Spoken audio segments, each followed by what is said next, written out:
What difference does a party make? This week on the Laura Flanders Show, we talk about what's happening in the UK, where one of the two parties in what is basically a two-party system is picking up many of the radical demands coming out of movement groups seeking to transform the economy. Will they take that agenda with them into office? Nobody knows, but they're having meetings with activists like this one all across the country, from Imperial College London. This is the Laura Flanders Show, the place where the people who say it can't be done take a back seat to the people who are doing it. Welcome.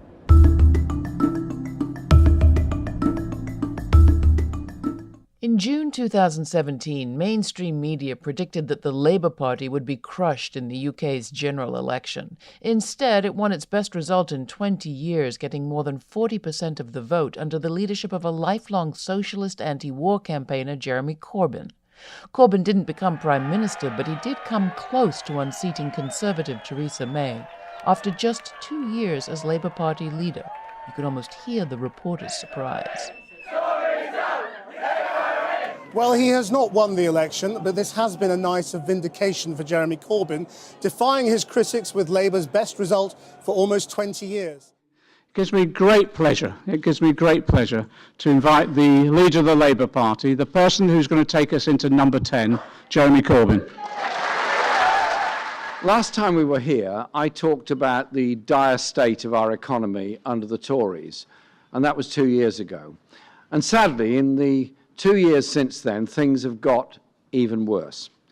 Wages are lower than they were in 2016 at the time of the last conference, and lower than they were in real terms a decade ago. The Tories have shown they have no response to these deep structural problems, and they are very, very deep.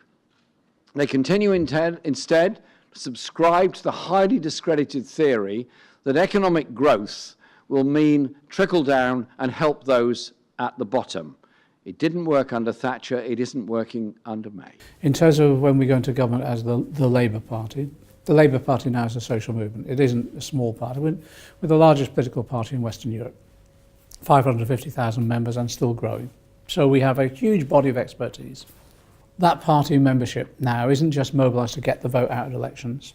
That's the traditional role of political parties. We've gone well beyond that. That party membership now are involved in the debate and discussion of policies, involved in campaigning within their local communities, so all those doorstep conversations at the school gates, in the pubs and clubs, etc. Then that's the way we mobilise now as a party. So their ideas then get implemented by the local council, but implemented by national government as well. So we have, like we're having today, we have these conferences which are packed out, where people are creative in their ideas, and they then get developed into policies in detail that we can implement in government itself. That's the first thing. So the party itself, the party mechanism.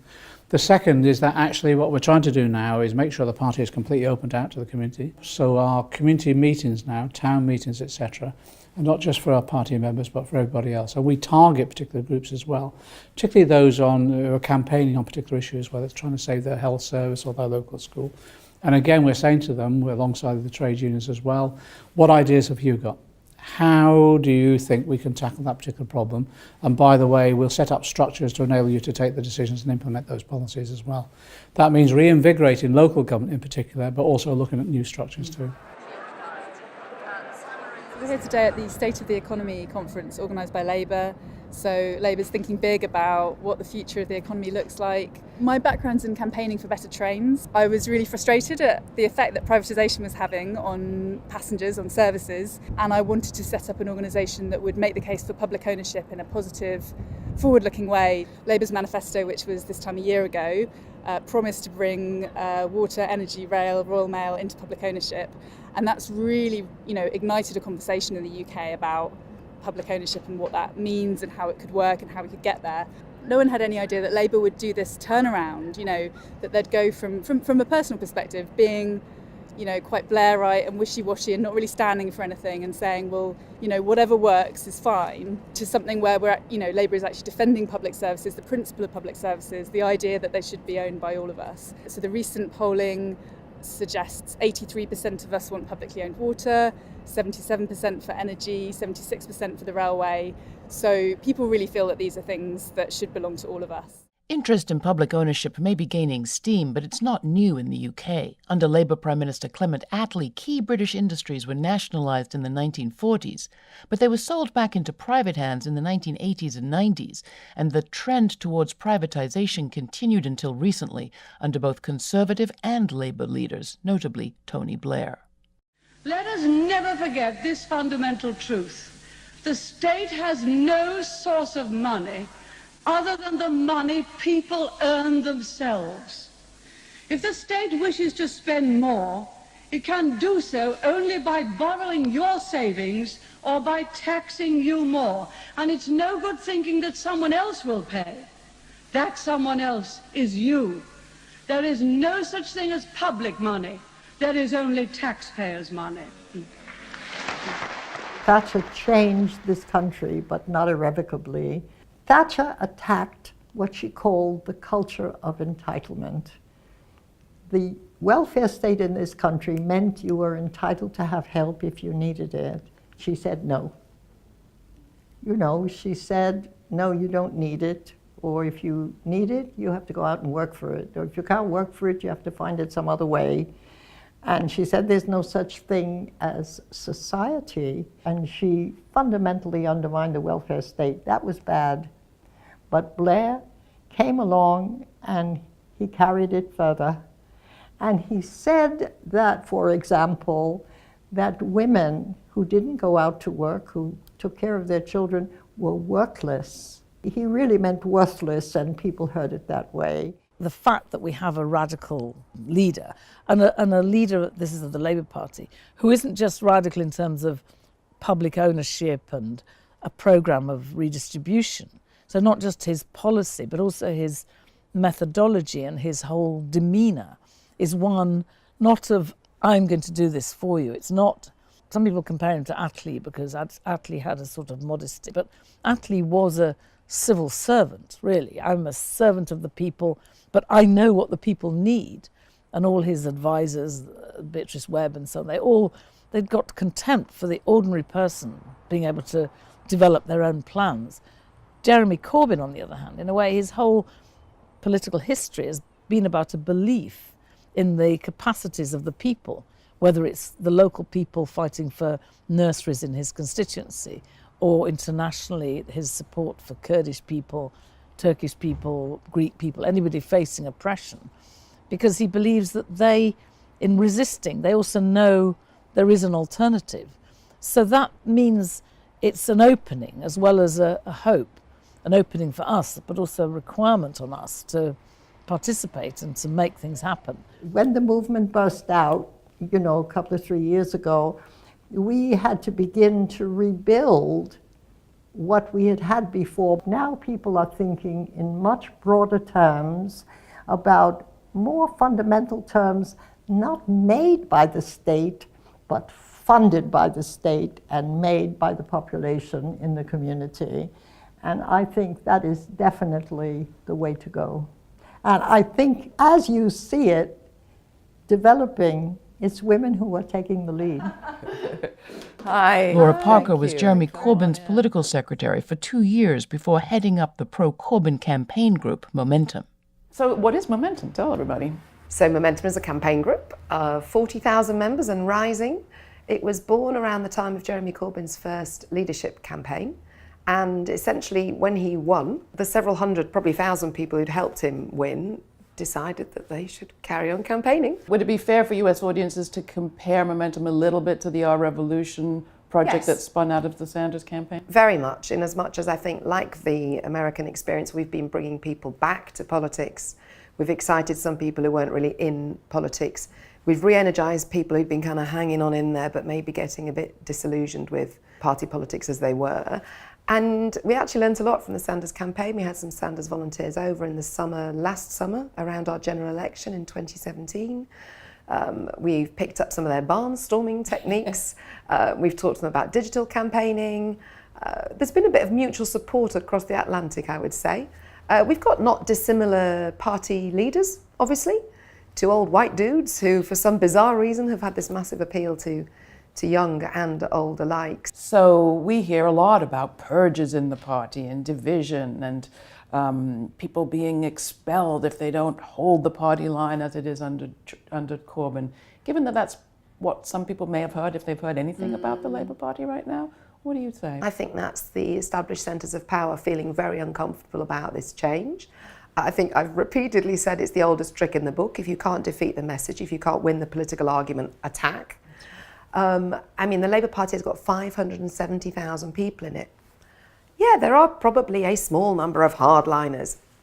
570,000 people is an awful lot of people to describe them all as sort of purgers or Stalinists or trots and I mean, as for Jeremy purging people, he's the antithesis of this. You know, people have come back to the Labour Party because there's this quite frankly remarkably ordinary man talking about things that normal people believe in. And I think what's been great about Corbyn is that we've opened up the notion of politics. It doesn't just mean, although it also obviously includes, but it doesn't just mean the narrow world of machine party politics. And I think, you know, in 2018, we have to rethink a little bit how people engage politically. Bernie Sanders did something that completely broke with American political history. It's the first time that a candidate went way to the top. No funding from the corporate sector, no funding from private wealth, no media support, either ignored or denigrated. He might have won the election, most popular political figure in the country.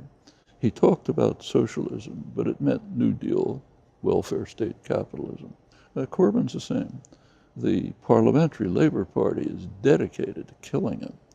The Guardian, you know, the liberal press is just carrying out a massive campaign against him. All kind of crazed charges about anti-Semitism, this, that, and the other thing. They're doing anything they can to undermine him. He's maintaining popular support. Many grassroots activists threw their weight behind Corbyn last year, despite having their differences with some of the party's positions. To get a better grasp of one person's perspective, I spoke with Joshua Virasamy, an organizer with Black Lives Matter UK, which has emerged as the leading voice on issues affecting people of colour in Britain. Black Lives Matter UK doesn't have a fixed position on Parliamentary Labour Party, on parties as a whole. What I think we can safely say is that in terms of the kind of transformational change that we want to see in the fabric of society, we don't believe that that can come through parliamentary politics. The fact that a lot of progressive people, thinkers, writers, organisers, campaigners, academics are now getting the ear of the Labour Party is a very, very welcome move, you know, and I think that's why we are seeing such progressive ideas coming out of the Labour Party around, for example, immigration.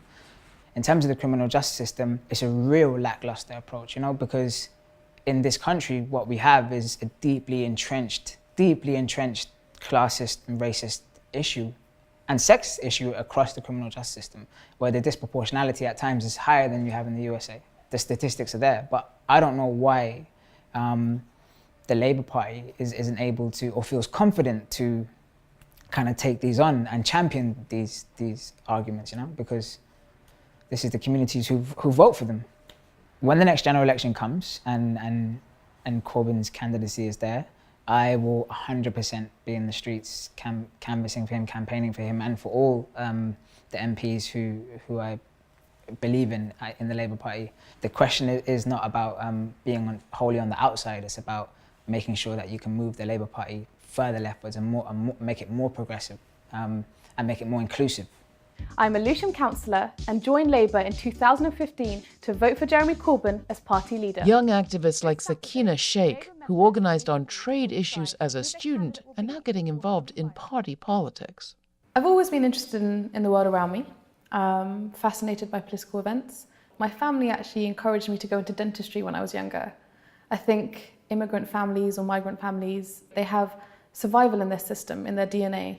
And it was important for them to sort of have economic and social stability, both for themselves and their children. But I couldn't fight who I was, and that was someone who was really motivated by justice and social justice and outraged by injustice. I pursued law, and then I went on to work for various campaigning organisations and be, quite politically active. That's kind of culminated me doing my political activism in the Labour Party now. I think the Labour Party is evolving back to its roots of socialism and of collectivism. And it's really, really exciting, I think, for people who have been politically active for years and not necessarily politically active in the Labour Party, but people who've been working on the ground, working within communities where perhaps they are more on the front line, working class communities, communities of colour, disabled folk, on issues such as policing and immigration, where there has been criticisms, that making sure that they're listening to those criticisms. I was recently talking at a local school in Lewisham, and there was a panel of experts, and actually the solutions came from the children in the audience, and they were predominantly working class black children. And they were saying, for instance, when you're cutting our youth services, when you're cutting our mental health services, when you're cutting local services that allow us spaces to grow and flourish as young people, then we are forced out onto the street. And actually, we also then further feel disempowered when the solutions are given top down and then they don't come from the community. You know, you have some incredible community work happening, but the community should not be responsible for having to financially support one another. You know, I think social support, political support can be very empowering within a community, but there needs to be, really frankly, a bigger distribution of wealth in our country. So as a newly elected councillor in Lewisham, I am incredibly hopeful and excited about what I can do to contribute to change.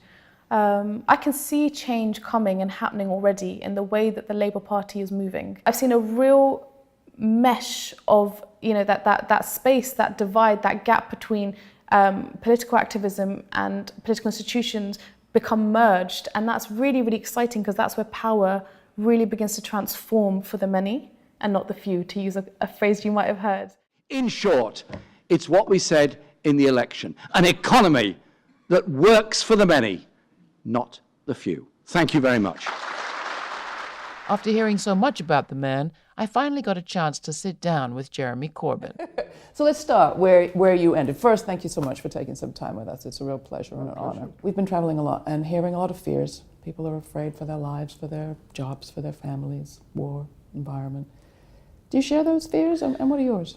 Well, I do, and globally there are obviously huge fears about environmental disaster, refugees, and the plight of refugees, and of course war, and all the insecurity issues. And even within prosperous societies there is huge inequality and a great deal of insecurity. And what I used in my speech today was to highlight the mental health issues that are facing this country. And Britain is not alone, other countries have the same, and I pointed out that 90 million working days are lost every year in Britain by mental health conditions, and it is the biggest killer of men under 40, younger and young men taking their lives through suicide because of mental health stress. And what's that got to do with the economy?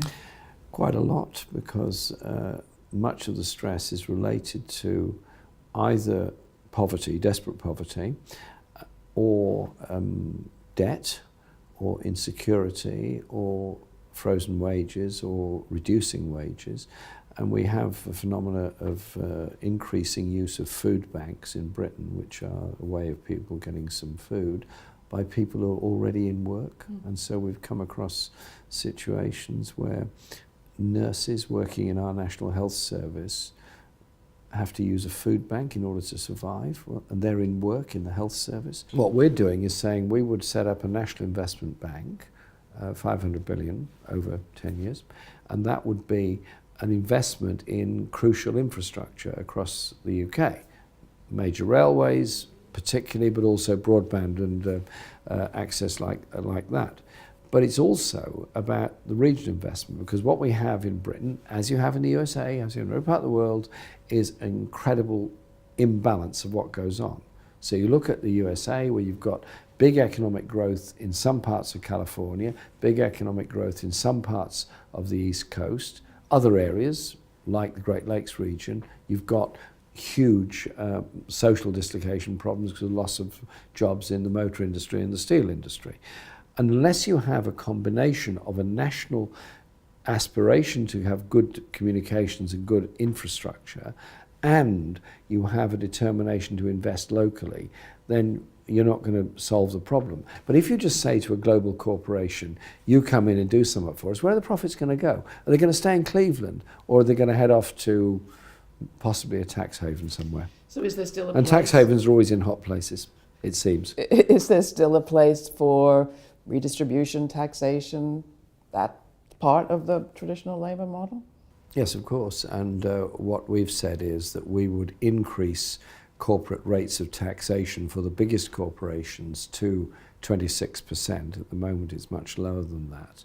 And we would also increase inheritance tax for the very richest. And so there would be a tax change, but we would also be challenging the export of profits by a number of companies. This is not a UK phenomenon, it's a worldwide phenomenon, where big global corporations have transfer pricing techniques, which means that they get taxed on their profits in low tax regimes. You even have a place for co-ops in your manifesto. Absolutely. Co-ops are something that's intrinsic to the British Labour movement. The first co-ops were founded by Robert Owen in Scotland at Lanark, and also there was the foundation of the cooperative movement in Lancashire with the famous Tubbs Lane Co-op. And co-ops are a big factor. And across the world, they're massive. There's 1 billion people. 1 in 6 of the world's populations are either users or members of a co-op of some form. And so what we're saying is, when somebody decides to asset strip their business and simply make the profits out, saying, hang on, you can't do that. You've got to offer it to the workers that have run it and given you the profits you've made out of it. And so we're empowering people. So what we're proposing is national investment, proper taxation for the very richest, and empowerment of communities through local spending, local investment, and empowering people to determine their own lives. Social justice, socialism. You, with your agenda, could be in this position of probably being the next Prime Minister. Is there anything in the model of how you've managed to do this that is replicable, do you think, or is it totally specific? The financial crash happened in 2008, and there was some public ownership of the banking system, and there was a bailout there. The problem was that bailout was then paid for by 8 years of austerity. We challenged that in the 2017 election. Everybody said, you can't do that. You've got to have austerity. People have got to suffer in order to pay off the debt created by the banking crisis. And we said, no. What has to be done is a better control system in place to prevent it happening again. But above all, that you can't cut your way to prosperity, you invest your way to prosperity. And between 2015 and 2017, support for the Labour Party grew massively in the election. And we ended up, yes, we didn't quite win the election in 2017, but a manifesto that was transformative actually gained an awful lot of support. And our economic conference we're at today is about the values and the ideas and the inspiration of lots of people at the in communities. And what we're now doing is a long series of local community meetings. So you take a town, take a city and say, you know, we lost our steel industry, we lost this manufacturing plant, we lost that. What do we need? Nearly always they say they need better communications, either digital, railway or road, and they need the opportunity to invest for the future and use the skills that are there. So it's a bottom-up plan. Of course, there are going to be complications and contradictions within it, but we also have the national framework for National Investment Bank, Regional Investment Bank, and a National Education Service. So education stops being a commodity to be bought and sold, is there as a right, just like healthcare. You've come to power with an awful lot of movement support. What are you putting in place to ensure that when you are in power, you don't get kind of captured by the usual way of doing things? I think that's a very, very important and very profound question, if I may say so, because clearly once you're in office, you have to make decisions day to day, and some of those decisions are inevitably going to be complicated and difficult. So you have to have a democracy in process at a local level as well as a national level, and within your party and within your movement, that holds people to account. And what John McDonnell and I often say, it's not when I win an election, it's when we win an election. It's empowering of people. And you know what? It's very exciting, and it's brought an awful lot of people of all ages, it's not just young people, all ages, into political activity and political life. And Labour is now the largest political party in Europe as a result of that. So any word of inspiration to your friends in the US? Thank you for that great radical tradition in the USA, which I've always admired, that radical tradition that opposed the Vietnam War, that radical tradition that brought the Civil Rights Act, that radical tradition that has stood up for people in the worst of all circumstances, and the way that all came together around those traditions all came together around the Bernie Sanders campaign. And so I see our friendship and our relationship as with that spirit of American communities and that determination to bring people together and oppose racism and oppose xenophobia and oppose all the horrors that go with that. People together are very powerful. People divided are very weak. For more from the UK on Labour and its economic plans, check out our special feature on community wealth building in Preston, or read my article in The Nation magazine. That's it from us this time. If you enjoy this programming, support it with a donation at lauraflanders.org. And thank you.